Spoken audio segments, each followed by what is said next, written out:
Okay, guys, welcome back to our little after work office. So, if you're new here, this is where we sit down, we take our shoes off, brain slightly fried, and talk honestly about what is actually building a career when you are still technically early.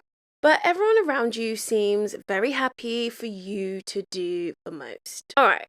Today, we're going to be talking about the art of saying no without getting blacklisted at work, because I know for a lot of you, those two things, they feel like the same thing.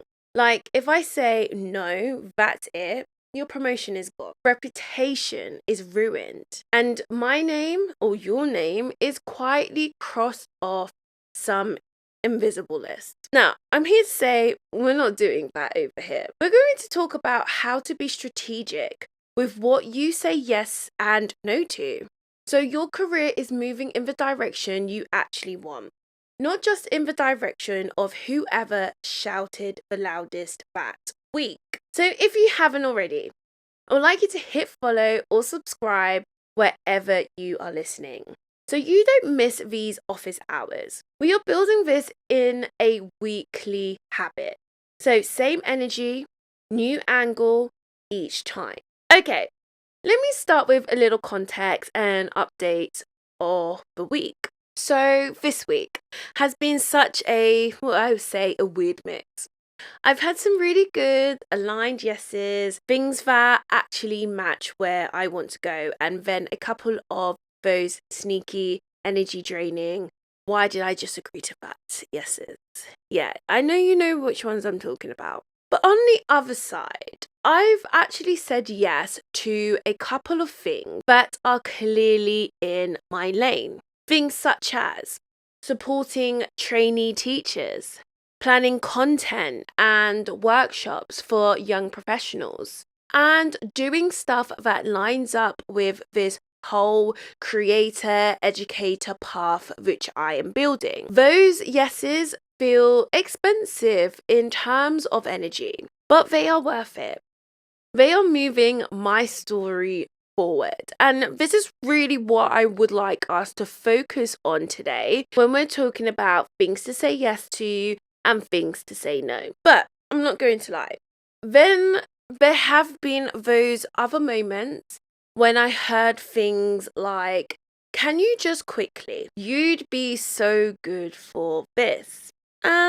We really need someone to, those things, okay? Now, honestly, I'm actually tired of consistently falling for opportunities for this sake of people pleasing.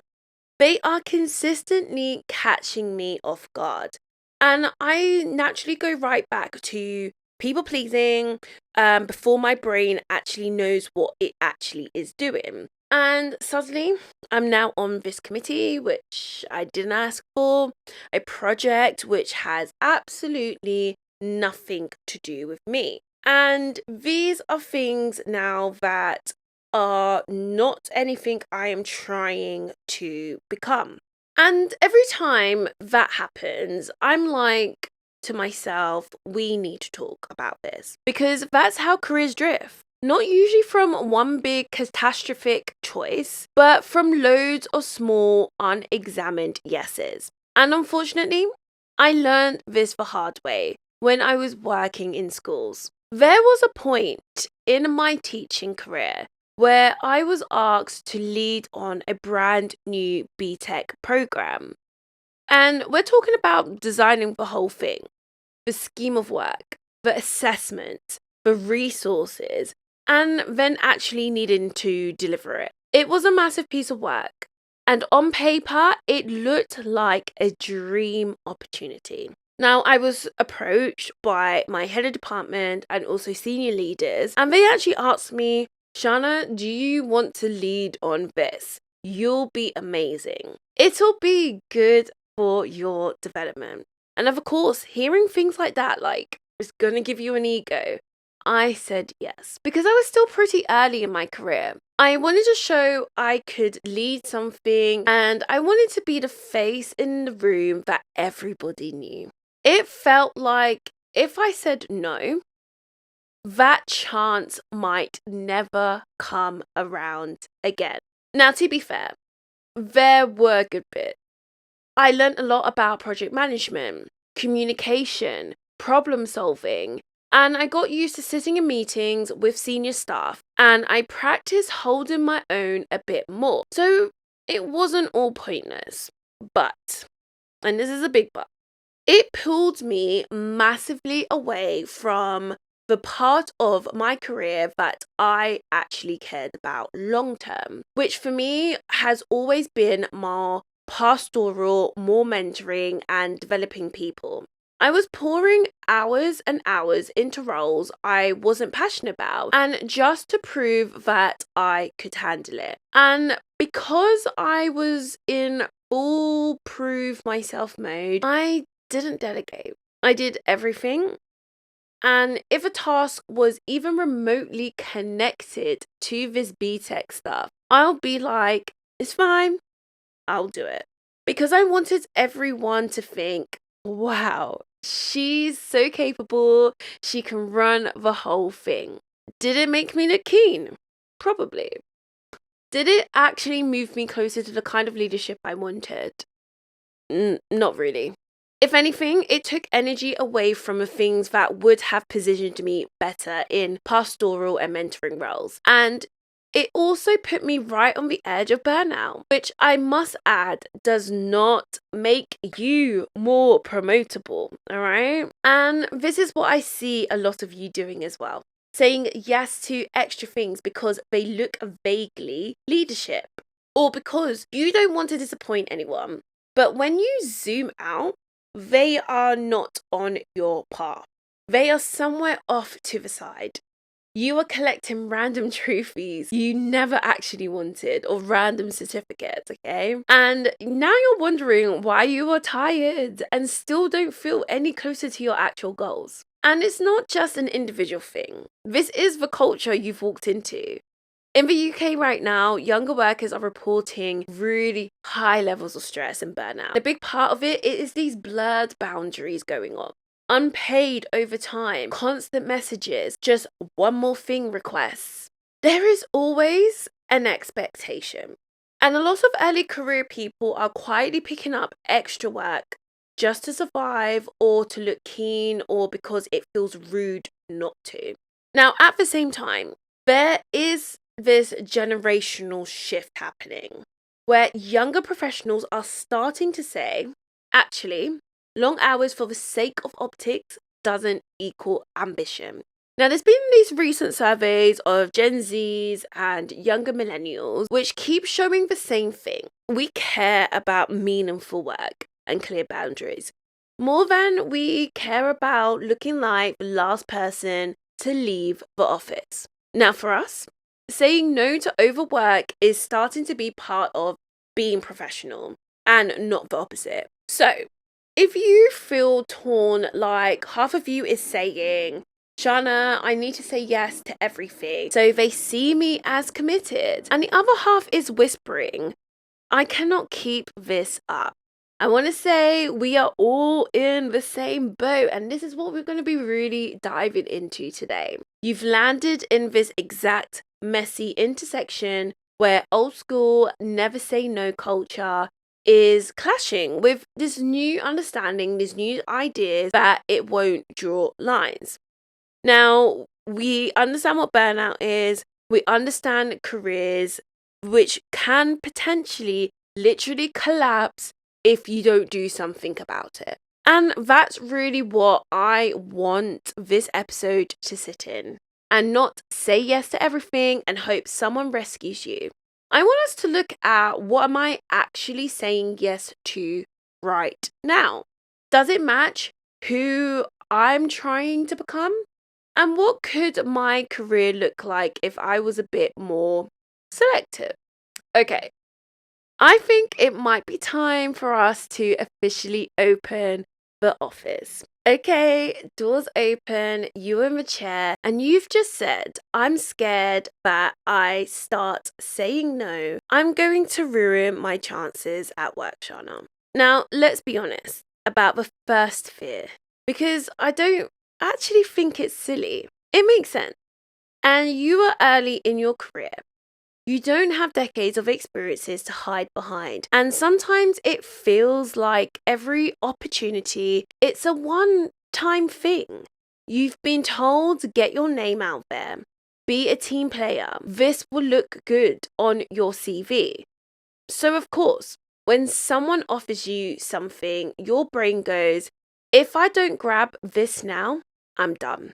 On top of that, a lot of you are generally kind. You don't want to let people down. You see your manager is stressed, okay? Your team is stretched, a colleague is struggling, and when they say, could you maybe, feels like saying no would be heartless. So you say yes. Again, see, the problem is when every yes comes from fear or guilt, your career stops being a path and starts being a reaction. You are just catching whatever's thrown at you.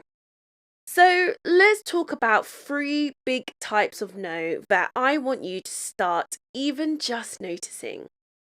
The first type of no I would like to discuss is saying no to extra work that doesn't move your career. This is the one that looks the most innocent, okay? New project, new initiative, new working group. It all sounds exciting. And sometimes it is. But sometimes it's just busy work dressed up as an opportunity.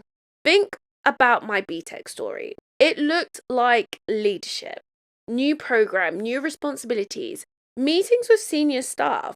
But if I'd been honest with myself at the time and asked, is this in the same direction as where I want to go? The answer would have been no. It wasn't building the kind of leadership I cared about. Mentoring, pastoral, developing people. It was pulling me sideways. But because I wanted to prove myself, I convinced myself it was all connected. I was more worried about looking like someone who could handle more than I was about asking, is this the right move? No. This happens in every industry. You might be in a corporate role and find yourself running the office, bake sale, organizing every social event, sitting on 3 different task forces that never go anywhere. You might be in healthcare, picking up endless extra shifts in departments you don't even want to specialize in. You might be in a creative job, saying yes to every random client for exposure. I'm not saying never do anything outside your lane, because sometimes you learn what your lane is by trying things. But if deep down you know this thing has almost nothing to do with where you want to be in 3 years, and you're only saying yes because you're scared to say no, that's something to pause on. The second category is all the stuff that doesn't show up on your job description, but everyone expects you to do. The emotional labor, the smoothing over, the extra care work, the unofficial mentoring. A lot of young workers, especially women and those in the global majority, are carrying loads of this. This is where senior leaders can get a bit emotionally manipulative, even if they don't mean to be. It sounds like, we really need you on this. You are the only one they listen to. Or, I wouldn't ask if it wasn't important, but you are so good with people. Could you just... Suddenly, you're the person counseling colleagues, fixing team conflicts, checking in on everyone's well-being, running the fun stuff on top of your actual work. None of that is inherently bad, by the way. You might even be naturally brilliant at it. But when it's assumed and constant and unpaid and unrecognized, it becomes a problem. You do not have to say yes to every emotional emergency that lands at your door. You are allowed to have boundaries around when and how you support people. Being the strong one who carries everyone else at work is not part of your contract. Now, the third category is what I'd call bad opportunities. Not bad morally, just wrong for you.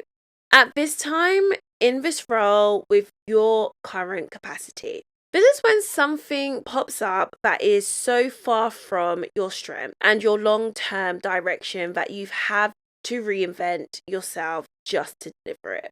You don't have the skills yet. You don't have the interest. And you definitely don't have the time. But you think, well, it's an opportunity, so I should probably say yes. The risk is if you stretch yourself into something that's completely not your zone, and then it goes, averagely, that's what people remember, okay? Not the 100 things you did well in your actual strengths, but the one big side quest you forced yourself into and half survived. Now, part of being strategic is being honest about your skill set. It doesn't mean you never grow. It just means you don't volunteer yourself as tribute for every single thing, especially when the stakes are high and the support is low. And the final area I wanted to touch on today is the social side of your career. The dreaded WhatsApp groups, the Teams chats, the "are you coming for drinks" messages.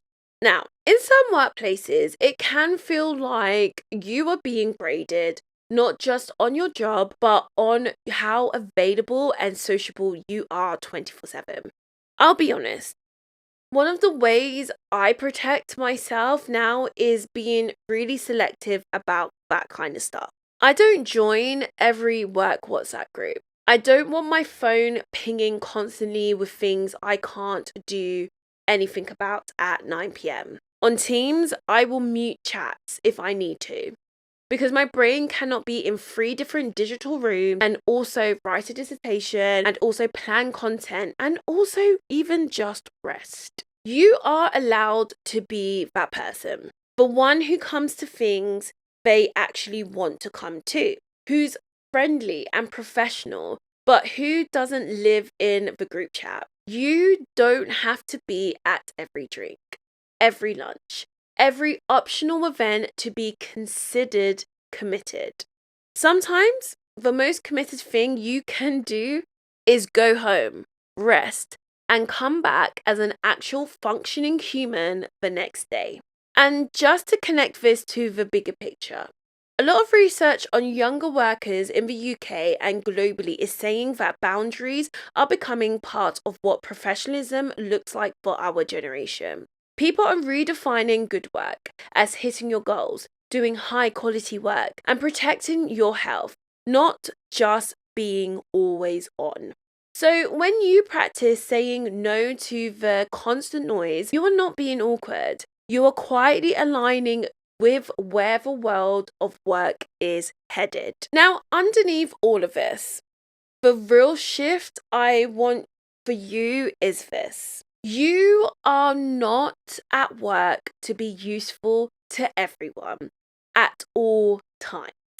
You are at work to do your job well, in the direction that matters to you, and contribute in a way that is sustainable. That will mean some yeses, but it also has to mean some no's. If you never say no, you never really choose. So, let's make this really practical. Your one thing this week is not to start saying no to everything. We are not swinging to that extreme. Your one thing is to audit your yeses and drop just one that doesn't belong. Here's what I want you to do. Get your actual job description out. Go into your emails, your HR portal, your Google Drive, wherever it lives. If you generally can't find it, I would like you to write out what you know is officially part of your role, your core responsibilities, the things you were hired to do, the stuff you be held accountable for in a review. Then on a separate bit of paper in your notes app, make a list of all extra things you are currently doing. Things you've picked up over the last few months or year that were never on that original list. Include projects you just agreed to help with, committees, working groups, task forces, extra mentoring or support you are providing. Maybe it's social organizing, admin, being the one who remembers everything. Random tasks you somehow became the go-to person for. Now, I need you to be really honest. This is just for you. Now, for each extra, ask 2 questions. Does this move me towards the kind of work and leadership I actually want? Think long-term you. If I do more of this, does it build skills, reputation, or relationships that align with where I want to be in a couple of years? And the next question is, am I mostly doing this because I'm scared to say no, or I want people to like me? Is it driven by fear of missing out, fear of judgment, or guilt? Now, no one else needs to see these answers, so you can be brutally honest. You'll probably find some things that are a mix. They're a bit aligned and a bit people-pleasing. That's fine. I just need you to notice which side is louder.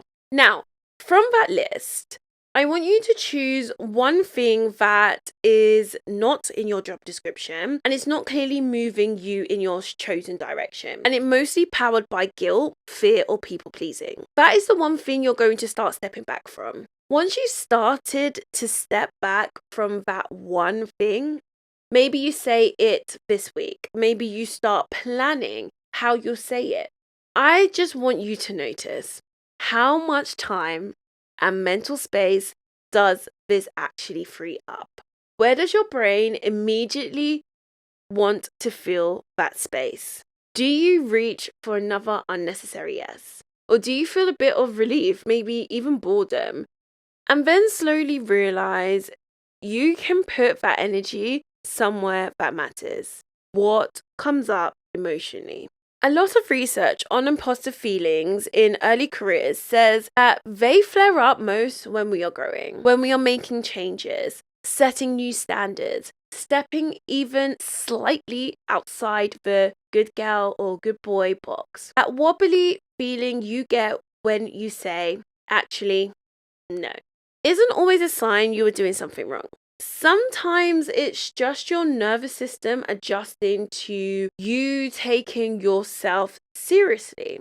And I want you to see that in real time. Now, if you want some accountability, write down the thing you are planning to step back from somewhere. You'll see it in your notes app, on a post-it note at home, even if a comment if you feel brave.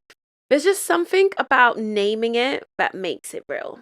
And when you are done, whether that's sending an email, having a conversation, or quietly not volunteering again, it is so important that you check in with yourself. I'm not pretending that this is never tricky.